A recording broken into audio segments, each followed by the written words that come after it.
Tanta gratitudine e anche commozione, devo dire, da parte delle prime famiglie assegnatarie, tra le quali addirittura qualche famiglia che era da più di 10 anni che tentava di ottenere l'assegnazione di un alloggio popolare. Ci sono state famiglie che hanno pianto di gioia quando hanno saputo di essere entrate in graduatoria. Dopo 10 anni di attesa sono riuscite ad avere un alloggio. Il criterio di anzianità di residenza istituito dalla Giunta Bitonci ha portato ad un incremento di famiglie padovane che ieri hanno scoperto di aver ottenuto le prime posizioni nelle graduatorie delle case ERP, per intenderci quelle in edilizia residenziale popolare.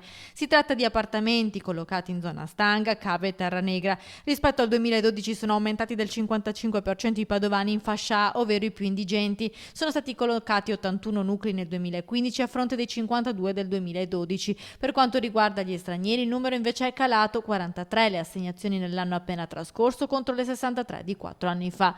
Il nuovo regolamento prevede infatti l'attribuzione di 8 punti in più per chi risiede in città da almeno 20 anni, 4 punti in più per chi vive a Padova da 15 anni e 2 punti in più a coloro che risiedono da almeno 10 anni. Una netta inversione di tendenza rispetto ai nuclei che ricoprono le prime posizioni.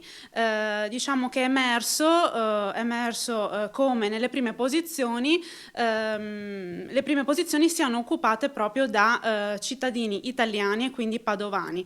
Questo senz'altro attesta come la Giunta Bitonci stia procedendo a sprombattuto con il lavoro e nel rispetto proprio della campagna, della promessa elettorale prima i padovani.